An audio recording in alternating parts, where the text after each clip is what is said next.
इन मार्ग, तो ये 12 महीने वैदिक गणना के अनुसार ये 12 महीने, और नया साल अभी शुरू होगा। वास्तव में देखिए, ऋतुओं का राजा बसंत है, लेकिन नया साल जो है बसंत ऋतु में ही प्रारंभ होगा। वो ठंडी में क्या नया साल बनाएगा, है कि नहीं? वास्तव में अगर देखा जाए तो सेलिब्रेशन का महीना यही है कि नहीं? इसलिए भारत में जो बसंत ऋतु है इसको ऋतुराज कहा गया है। ऋतुराज। सरस्वती पूजा जो है बसंत पंचमी के दिन आता है, जब बसंत ऋतु का 5 दिन जब बीत जाता है उसको बोलते बसंत पंचमी तिथि। उस दिन से नया साल का उत्सव शुरू हो जाता है। किस दिन से? बसंत पंचमी। तो अगले साल की तैयारी शुरू हो जाती है। वैदिक जो हमारा संस्कृति है उसमें भी आप देखेंगे तो नया साल का बहुत जोर शोर से तैयारी होता है। और अब वैसे पाश्चात्य संस्कृति के प्रभाव में आने के कारण हमारी वैदिक संस्कृति मतलब ढक गई है, उसको हम लोग उतना ज़्यादा सेलिब्रेट नहीं करते हैं। मीडिया भी उतना सेलिब्रेट नहीं करती है। नहीं तो बसंत पंचमी से मीडिया में शुरू हो जाना चाहिए। आजकल तो हर चीज़ मीडिया पे निर्भर है। मीडिया जिसको प्रमोट करती है लोग वैसा उसी को मानते हैं कि कुछ फेस्टिवल है। मीडिया आजकल प्रमोट नहीं करते हैं। होली ये सब करेंगे, अब होली आ गया तो 1-2 दिन पहले से शुरू करेंगे, लेकिन वैदिक संस्कृति जो है वो कहती है कि ये नया साल। इसलिए आप सारे भक्तों को नए साल की हार्दिक शुभकामनाएं देना चाहता हूँ। और ये साल जो होना चाहिए हमको भगवान की भक्ति में और तत्पर होना चाहिए। ये हमारा संकल्प होना चाहिए। इस साल हमें और ज़्यादा भक्त बनाइए। क्या बनाना है? और अधिक भक्त लोगों को जोड़िए। और इसलिए होली उत्सव जो मनाया जाता है, होली एक है और एक होली उत्सव जो मनाया जाता है इसी की खुशी में मनाया जाता है। दूसरा है कि होलिका दहन आज है या कल? आज होलिका दहन आज है। तो होलिका दहन जो होता है पूर्णिमा की रात्रि को होता है। तो ये होलिका जो थी वो हिरण्यकशिपु की बहन थी। हिरण्यकशिपु का नाम आप सब सुने हैं। सतयुग में राक्षस था, उसका नाम था हिरण्यकशिपु। हिरण्यकशिपु ने वरदान प्राप्त किया ब्रह्मा जी से तपस्या करके कि उनको कोई नहीं मार सकता। अमरत्व, लगभग अमरत्व का वरदान प्राप्त किया। और उसके बाद पूरे ब्रह्मांड में उसने अत्याचार शुरू कर दिया। सारे देवी देवता भगवान के पास गए, प्रभु हिरण्यकशिपु इतना अत्याचार कर रहा है। भगवान ने कहा कि अभी तो इसका समय नहीं आया मरने का, लेकिन कुछ समय के बहुत जल्द इसका एक पुत्र है प्रहलाद, तो बड़ा हो जाएगा जब 5 साल का, तो ये उसको वो बहुत बड़ा भक्त बनेगा। प्रहलाद जो होगा वो मेरा बहुत बड़ा भक्त बनेगा। और उस समय ये हिरण्यकशिपु अपने ही पुत्र को मारेगा, मारने का प्रयास करेगा और तब मैं उसको मारूंगा। पहले ही बता दिए थे देवताओं को। भगवान ये भी बोले कि उस समय ब्रह्मा का वरदान भी इसको नहीं बचा पाएगा। तो हिरण्यकशिपु इस प्रकार से तपस्या किया और प्रहलाद पुत्र हुए उनके।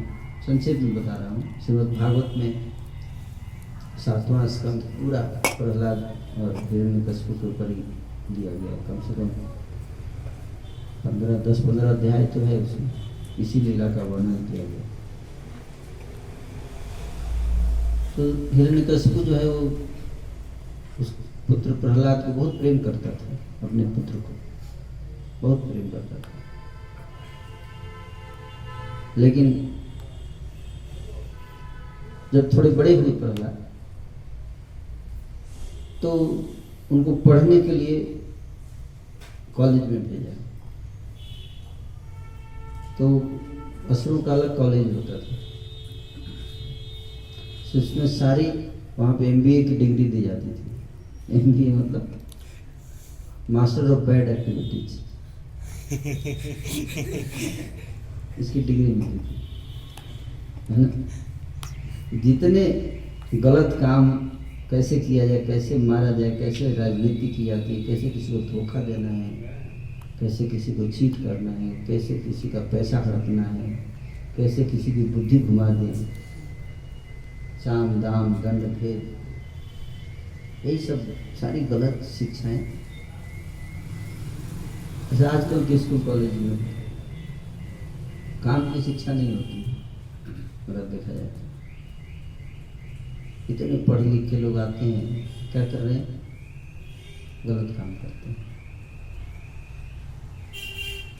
मैं आंकड़े देख रहा था करप्शन के ऊपर।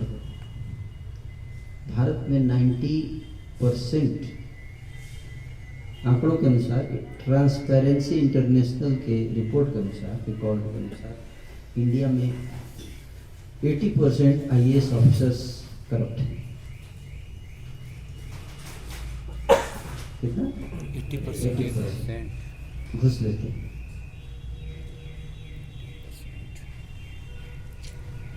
तो मैं एक IAS ऑफिसर से बात कर रहा था कि 80% IAS ऑफिसर करप्ट हैं, ये सही है क्या? तो बताए नहीं, 99% करप्ट। मान के चलिए कि 95 to 99% IAS ऑफिसर करप्ट।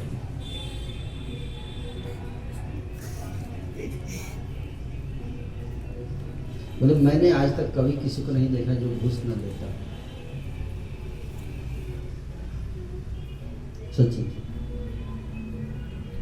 मतलब लोग बोलते हैं कि शिक्षा के द्वारा समस्या हल हो जाएगी देश की, है ना। देश में समस्या इसलिए है क्योंकि पहले लोग सोचते थे कि यहाँ पे साक्षरता नहीं है, इसलिए देश में लोग गरीब हैं, और देश में गरीबी है क्योंकि लोग साक्षर नहीं। लेकिन हम आज देखते हैं कि ज़्यादातर देश में जो समस्याएं हैं वो पढ़े लिखे लोगों के कारण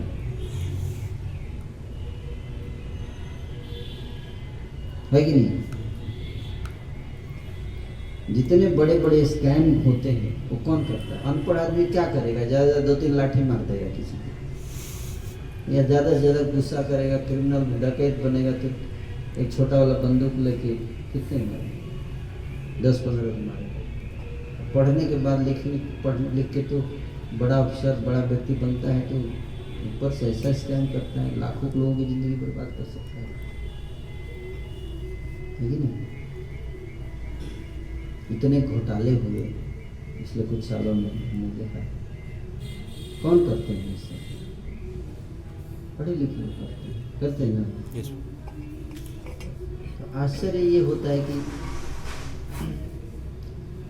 इतने पढ़ लिख के लोग जो है ऐसा क्यों करते हैं?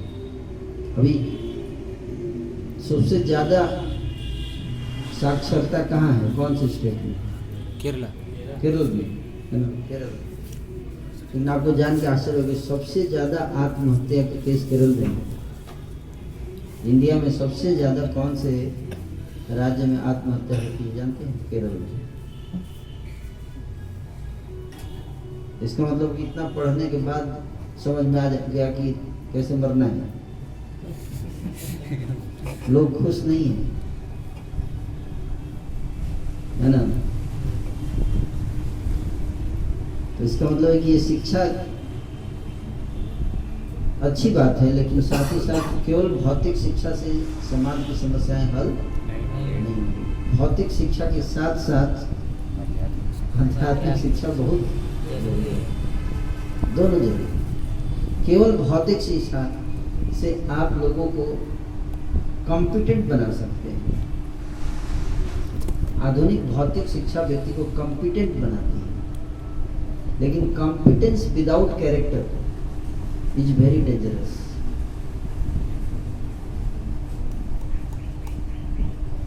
Competence without character is like giving AK-47 rifle in the hands of a monkey.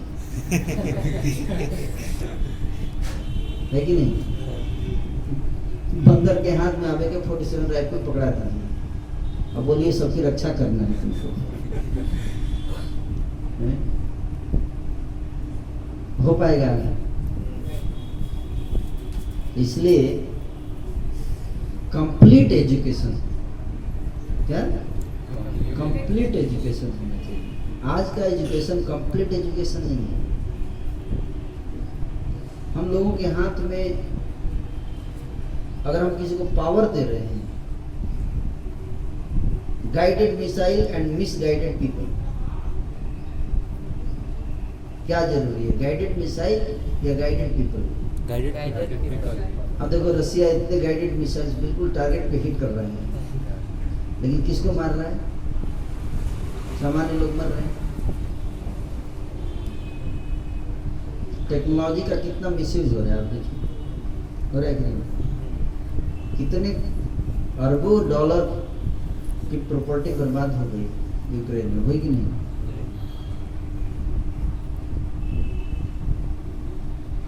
इतना मेहनत से बनाया सब, कितना पैसा लगाया होगा उस सबको बनाने में।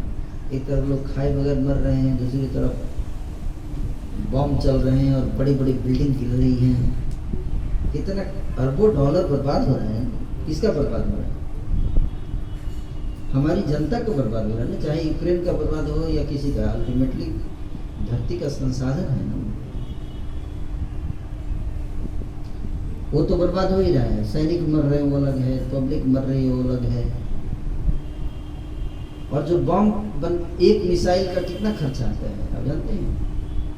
कई करोड़ की एक मिसाइल होती है। कम से कम 1000 मिसाइल अब तक छोड़ चुका है रसिया। 1000 कितना करोड़ रुपए का तो मिसाइल बर्बाद हो गया। इधर हम लोग नौकरी के लिए तरस रहे हैं। अब तो क्या पुतिन को पढ़ा लिखा नहीं है? वो पढ़ा लिखा है, उसको सब पता है।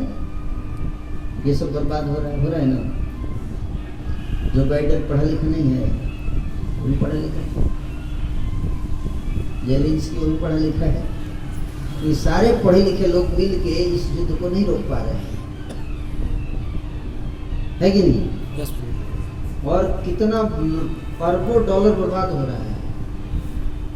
यूनाइटेड नेशंस नहीं रोक पा रहा है इस युद्ध को, इतने बड़े बड़े नहीं रोक पा रहे। क्यों? कॉम्पिटेंट तो है लेकिन कैरेक्टर नहीं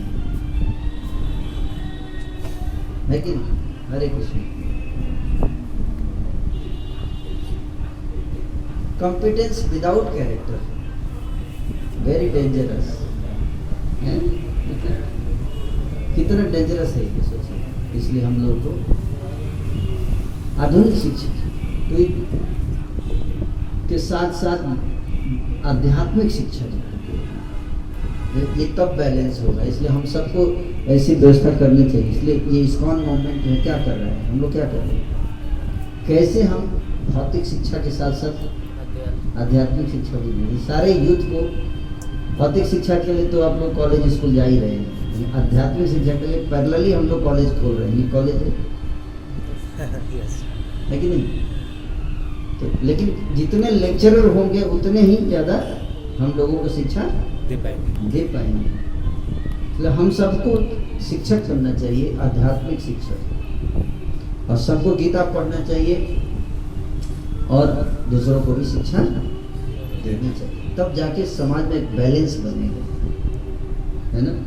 ये बहुत जरूरी चीज़ है। नहीं तो आज सारे पढ़े लिखे लड़के master of bad activity, MBA, और उसके बाद फिर PhD जो करते हैं। PhD मतलब जानते क्या है? Permanent head damage.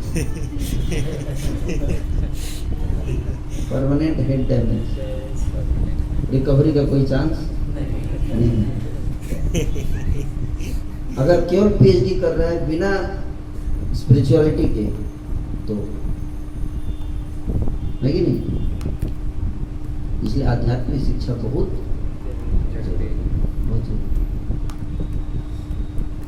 और स्पेशली बच्चों को और यूथ को। जैसे आप सब यूथ हैं, पता होना चाहिए what is right, what is wrong, सही क्या है, गलत क्या है। आज के समाज में लोग इसको भूलते जा रहे हैं। नेशनल क्राइम रिकॉर्ड ब्यूरो है, NCRB जिसको बोलते हैं, जो भारत में क्राइम को रिकॉर्ड करता है, ये कितने क्राइम हुए देश में, उसके आंकड़े बताते हैं कि पिछले एक साल में भारत में 66 लाख क्राइम हुए। कितने? 66 लाख। मतलब हर 100वां व्यक्ति ने कोई ना कोई क्राइम किया एक साल के।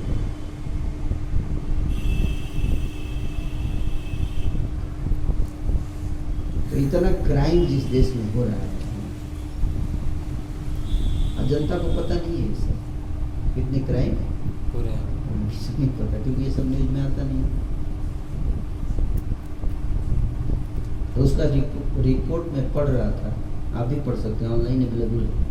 आप गूगल पे टाइप करेंगे NCRB 2021 का रिपोर्ट, आपको ऑनलाइन सब अवेलेबल है।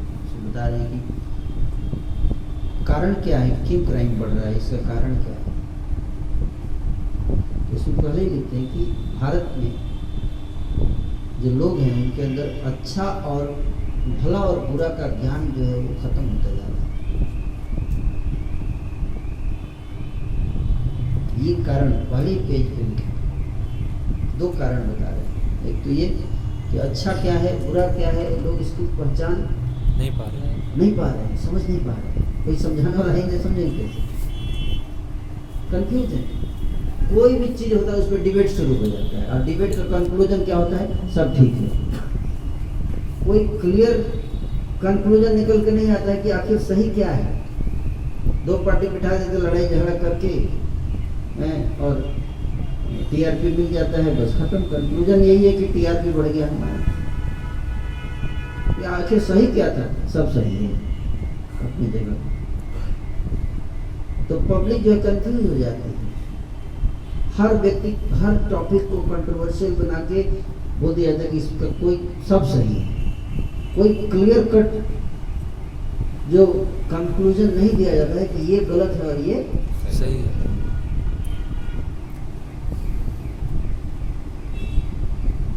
तो इसके कारण जो यूथ को क्लियर आइडिया नहीं मिलता है। जैसे एक उदाहरण आपको बताऊंगा, सरल उदाहरण कि कैसे लोग कंफ्यूज होते हैं। तो कंफ्यूजन क्या है कि एक तरफ तो आपको बोलता है, जैसे ही आप भक्ति शुरू करोगे तो लोग कमेंट मारना शुरू, अच्छा आप साधु बन रहे हो क्या, है ना, ऐसे कमेंट, साधु बनोगे क्या। और जब आप चोरी करते हो, चोर कहीं का। तो साधु बन रहा है तो भी प्रॉब्लम, चोर बन रहा है तो भी प्रॉब्लम, है ना। तो लोग कंफ्यूज है कि आखिर करना क्या है, साधु बनूं या चोर, दोनों में प्रॉब्लम हो रहा है। अगर आप अच्छा करते हो तो भी लोग बोलते हैं, ये देखो गांधी जी जा रहे हैं, इतना मत अच्छा बनो, है ना। उसको भी बुली करते हैं, उसको भी टॉन्ट मारेंगे, ये देखो बाबा जी जा रहे हैं। हम लोग एक बार में हमारे कर्मचारी जा रहे थे, तो एक बच्चा पीछे से ऐसे देख रहा, छोटा बच्चा था, अपनी माँ के साथ जा, तो अपनी माँ से पूछता है ये कौन है माँ। वो समझ नहीं पाया, पहली बार देखा होगा किसी कर्मचारी को। ये कौन है? तो हिंदू फैमिली से थे, तो उसकी माँ बोलती है ये ना भूत है। उसके बगल में भूत है ताकि बच्चा कभी साधु के पास ना जाए। रद्द।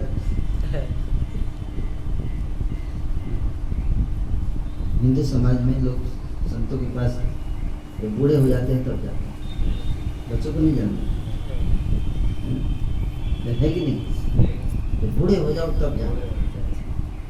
यंग एज में तुम शराब पी लो, कोई दिक्कत नहीं है, सिगरेट पी लो, सिनेमा देखो, उनको छोड़ो, बस संतों के साथ मत बैठो, लेकिन मैं एक बार एक हॉस्पिटल में गया था, इस मुस्लिम्स का हॉस्पिटल था, मुस्लिम लोग उसमें इलाज कराते हैं। तो वहाँ से मैं बाहर आ रहा था तो एक मुस्लिम महिला थी, वो अपने बच्चे के साथ जा रही थी, अपने रियल इंसिडेंस बता रहा था। तो पूरा पहने हुई थी, उनका जो हिजाब होता है, नकाब होता है, उसको पहनी हुई थी। तो छोटा बच्चा मेरी तरफ ऐसे देख रहा है, तो पूछा उससे, अपनी माँ से पूछा, ये कौन है? ये कौन है? तो उत्तर देती, मैं सुन रहा था, वो औरत बोलती है ये ना पीर है, ये पीर है। तो बच्चा पूछता है ये क्या होता है? ये क्या होता है? तो बोलते हैं ये पीर कभी झूठ नहीं बोलते। तो मैं देखा कि मतलब कितना अच्छा संस्कार दे रही हो अपने बच्चे को, है कि नहीं?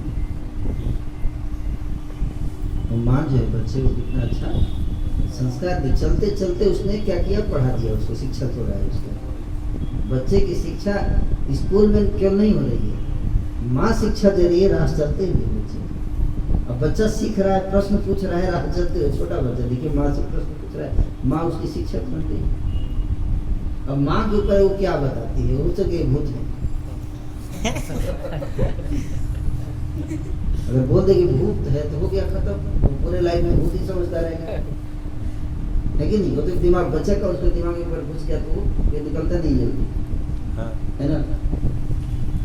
ये शिक्षा की, है ना, कैसे संस्कार शिक्षा कितना इम्पोर्टेंट है। बचपन में, युवा अवस्था में, बांस जब कच्चा होता है तो आप उसको मोड़ सकते हो, है कि नहीं? पक जाएगा